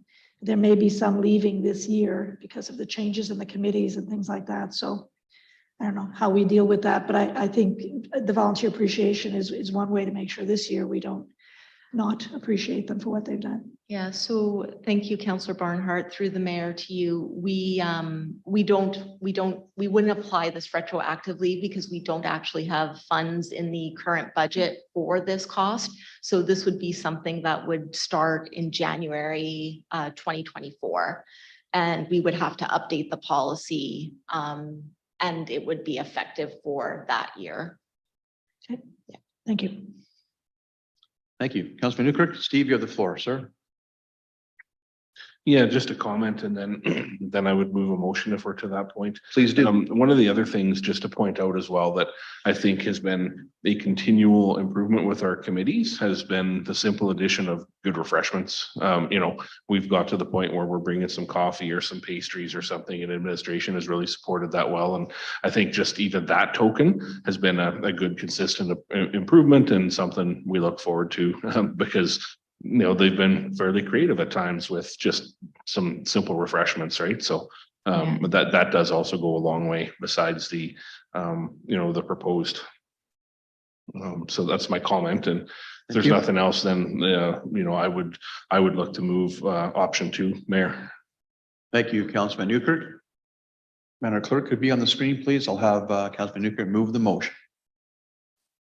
Yes, thank you. I would move that by December 31, 2023, administration amend the council policy C23 recognition for retiring board and committee members so that the policy includes an honorarium in alignment with option 2 of the September 26, 2023 report, council committee honorarium. Thank you. Thank you. Just to speak to your motion any further, or you're good? No, that's fine. Thank you. Thank you. Any discussion or comments on the motion? I'll simply say I'm really happy with this report. It does show us being forward thinking, looking after our volunteers and treating them fairly. It's very, very impressive. I'm very happy we're doing this. I have no further comments. So seeing no further discussion on the motion, council, I'll ask you to vote on the motion before you, which is option 2 on the report. Councillor Monkhouse-Swain, how do you vote? In favor. Thank you. Councillor McCook. Oh, there it is. Thank you. We carry that unanimously, 5-0. Thank you very much. Next on our agenda this evening, Going down to 7.5, motion following notice, Councillor Monkoff Swain, parking adjacent to high school. We'll have the motion placed on the screen for you, Sam. I'll ask you to make your motion and then speak to it, please. You bet. So the motion that I'll move here is that by the end of the fourth quarter 2023, administration prepare a report identifying available options to manage the École Secondaire Beaumont Composite High School students from parking in the adjacent residential areas, and to please include the pros and cons of implementing a parking permit program for the potentially impacted streets. So I'll speak briefly to it. Essentially, we've had a few residents reach out. We understand that that parking is tight for students at the high school, and sometimes they are parking off. They're parking off the high school site and on residential streets, causing it challenging. I don't think it happens every day, but particularly in winter, it is an issue for some of the residents. I recognize that there is a potential parking increase or a project to look at expanding that parking lot potentially in the capital plan, et cetera, moving forward. And so, that should be considered as we go through this. But essentially what I'm asking for here is for administration just to provide some options around how we could look to support some of those residents who are experiencing those parking challenges. And then the second part of that, whether it's a parking permit program, that obviously is resource intensive. Is that the right option? I don't know, which is why I'm asking for them to bring back the feedback. So effectively, I'd like to have administration go out and do some research and then provide us with some options, and then we can take a look at where we go from there. So happy to answer any questions from council if anyone has any concerns with it. If not, we can get to the vote. Thank you. Thank you, Councillor. Discussion from members of council on the notice of motion. Councilman Newkirk, Steve, you have the floor. Yeah, thank you. And thank you to Councillor Monkoff Swain for bringing this forward. I've heard those concerns from residents as well. Since you provided the notice of motion, I have spent some time traveling through that area at different times of day. And I'll be honest, I actually haven't seen the concern yet, and I've been there about 6 times now. So it has been alluded by neighbors that it gets worse in winter. I guess it's not snowing yet, so I'm not going to see that yet. But I haven't seen the issue, but I've heard about it from residents, and that's why we're here. I think there's a piece missing out of here, and that would be as part of this. I would like to see a summary from bylaw of what has actually been quantified as a problem here. So I'm just wondering where the "and" include a summary of citations by bylaw fits into that sentence. I don't know where the cleanest place to put that is, but I would be looking for a friendly amendment to include that if Councillor Monkoff Swain would agree to that. Councillor? Yeah, I think that's going to be tough. I mean, I understand why you're looking for that. I think what some of the residents would come back and say is that they haven't called bylaw every time, or bylaw might not have come out in time to be able to deal with the problem if someone's moved, but they had trouble backing out of their driveway because they're parking. The driveway was parked over, etc. So, I think it's part of the data, but I, would just recognize that it's not going to paint the full picture. So I'm happy to add it to the amendment. I would just check in. I'm not sure who's still there in the room, whether that still makes the fourth quarter of 2023 still achievable. Just should be pretty straightforward, but I don't know how long it would take to pull those stats together. So I'll look to Ms. O'Neill to see if that would still be achievable. Ms. O'Neill, your agreement fourth quarter end of is reasonable. Thank you very much.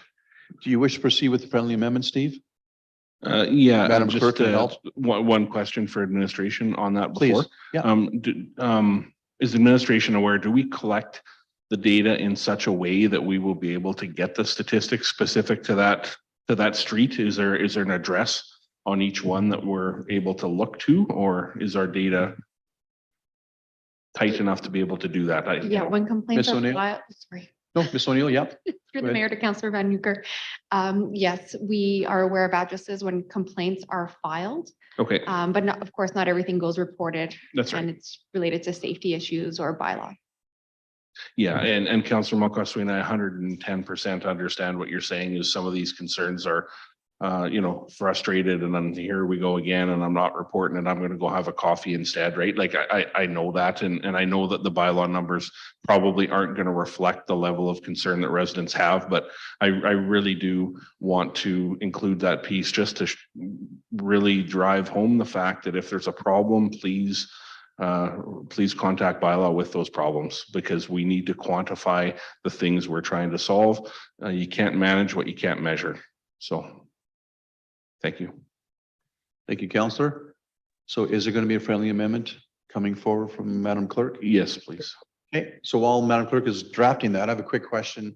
My only concern on this notice of motion is potential costs of doing a report like this. I know we probably don't know off the top of our head. Ms. O'Neill, can you give us any idea what this report may cost in terms of administrative time? Every report is different. I know it's hard to quantify that. I just want to get an idea if this would be a rather excessive cost. I don't think it would be, but I don't know that. I may reply on your experience and your observation on this. If you Thank can't you. answer, that's okay. No, thank you, Mayor. We can absorb this within our current workload. From what I understand, Councillor Markov-Swain is simply asking for a pros and cons report of parking permits Yep. and the implications for that neighborhood. And then finally, the statistics, we do collect them, so we can pull those pretty quickly. Good. I appreciate that clearly. Otherwise, I'm comfortable looking forward to the report. So Steve, does that Yeah. friendly amendment suit you? Sam, you okay with the friendly amendment? You see it there? Yeah, and I would just suggest that the point of me trying to ask it this way is like I don't know what the best solution is for this, and so I'm trying to seek feedback from administration to think it may be a parking permit program. It may not be. There may be other ways to do it. So I didn't want to go straight there, which is why I've asked them to prepare a report identifying all available options to look at some of the parking challenges there, right? And one of the options could come back and say, let's just leave it as it is. So I try to keep it open-ended, and then we can have a good discussion once that report comes back. No, I agree with the format. I appreciate that. Having said that, any further discussion on the motion? It has been amended. I don't really think we need Sam to read it again, do we? We don't think we have to do that again. It's already on the floor. Amended as good as it goes. So seeing no further discussion on the motion, Council, I'll ask you to vote on the motion before you, please. Councilor Markov-Swain, how do you vote? In favor. Thank you. That carries 5-0 unanimously. Thank you, Council. Thank you, Sam, for that notice of motion. Next on our agenda is 9.1, 9.2, Councilor inquiries, response and reports. Both inquiries were responded back to Councilor McCook from administration. Are there any other Councilor inquiries or reports this evening? Seeing none. Oh, sorry, Sam, you saw your hand now. Sorry, apologize. Sam, you have the floor.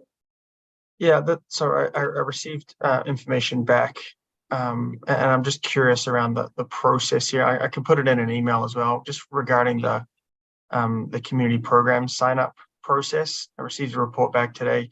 I won't get into the specifics, but I would like council to have a discussion around that with administration, whether that's best to have at a committee of the whole meeting.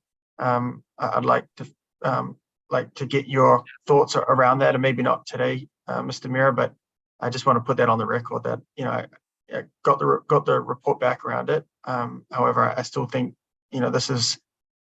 this programming sign up and all the challenges that have come with that is something that we need to collectively talk through.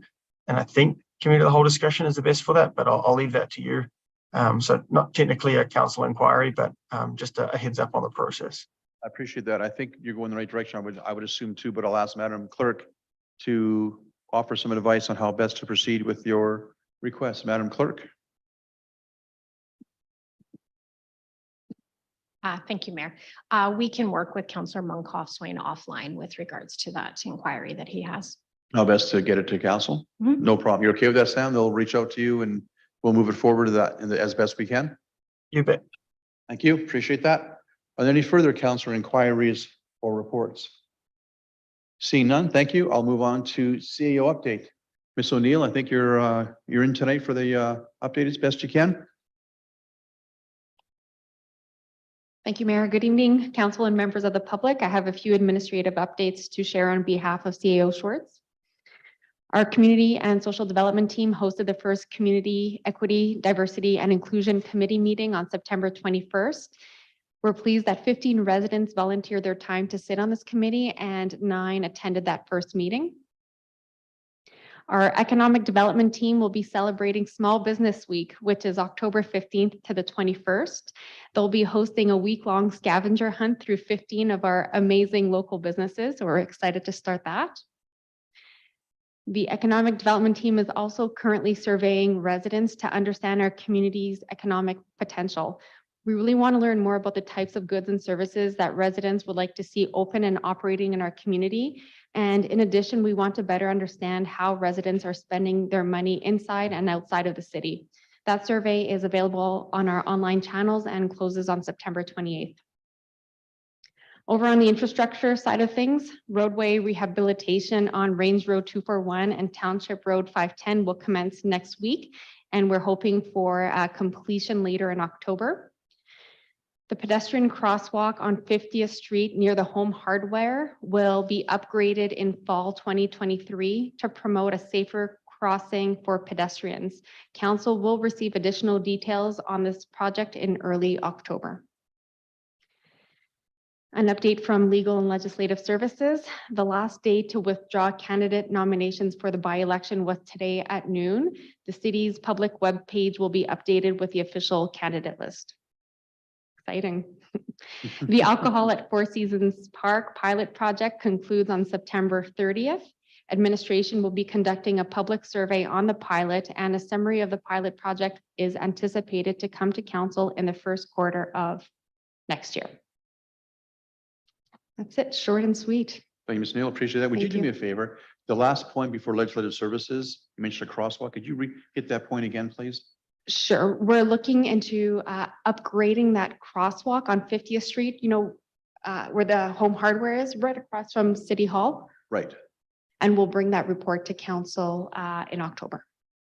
Thank you very It's much. the flashing yellow light one. Yes. Thank you for clarifying the Thank you. location. I didn't quite catch that. Thank you very much. Thank you. Any questions for Ms. O'Neill on her report on Mike's behalf? Seeing none, thank you.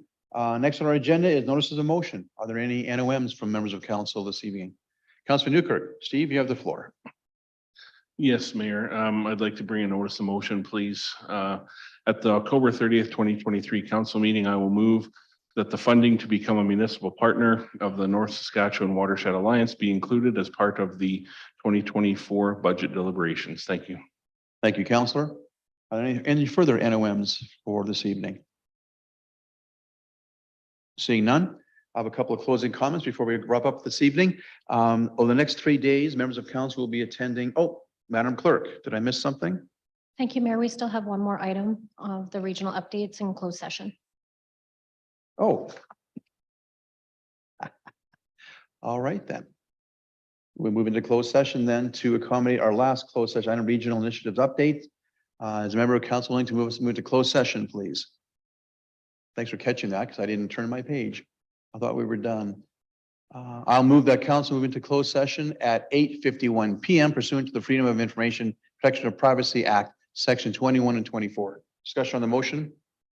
See none. Members of council, would you please vote to move into camera? Councilor McCoy-Swain, how do you vote? In favor. Thank you. That concludes. We are agreed at 5-0 to move into closed session. We're live. Thank you very much. We are back live from our closed session. There's an item of business arising from the closed session. I'll entertain a motion from a member of council once the motion's on the screen.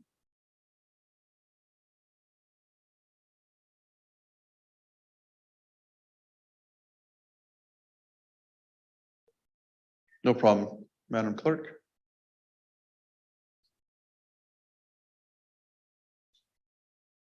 Can I move that, Kathy? Okay.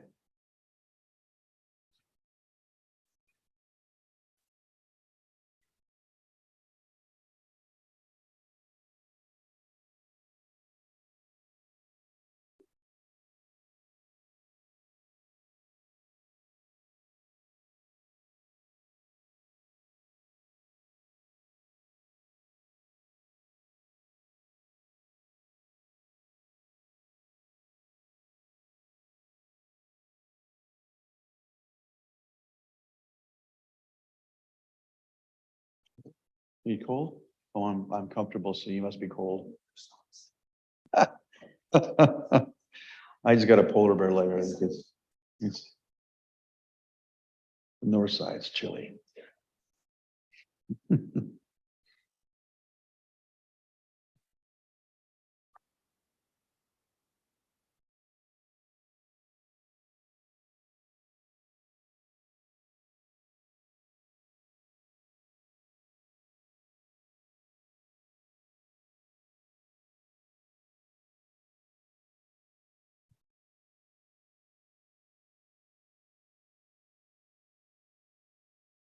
Thank you, Madam Clerk. Councilor Barnard, you have the floor. Thank you, Mayor. I move that the city of Beaumont sponsor the EMRB Housing Symposium at the neighborhood level from the approved operating budget. Thank you, Councilor. Discussion on the motion, members of council? Seeing none, council, would you please vote on the motion before you? Councilor McCough-Swayne, how do you vote? In favor. Thank you. That carries unanimously, 5-0. Thank you. That does bring us to the end of our agenda. A couple of quick announcements from myself. I just want to let everyone know that the next 3 days, members of council will be attending the annual Alberta Municipalities Convention this year being held in Edmonton. It's a big part of our job is representing the Beaumont in the region, and council will be taking days off work to do their council work, and it does demonstrate the commitment councilors make to the job of being a counselor and what it takes sometimes to fulfill that obligation, which means taking time off work to do things like this. I want to thank members of council for the next 3 days of your time to attend that conference and learn a lot of good things about municipalities and various topics involved. And on top of that as well, too, my golf tournament was 2 weeks ago, and I've got to acknowledge Councilor McCook, who could not attend, but was attending on behalf of council Habitat for Humanity's a building project, I think it was called, and she represented council there too. Also taking time away from her other things to be on council. So there's a theme there. You may have heard that we do more things and have meetings on Tuesdays. So I want to thank council for that commitment to doing things over and above what people think we sometimes don't do. Anyhow, it's a little tidbit there, but it is something that's important that people recognize what's involved being a counselor, and we're very much looking forward to it. Having said that, I think we're at the end of our agenda. I think back page is empty now. I didn't miss anything. All right. We are adjourned 9 o'clock. Thank you, everybody.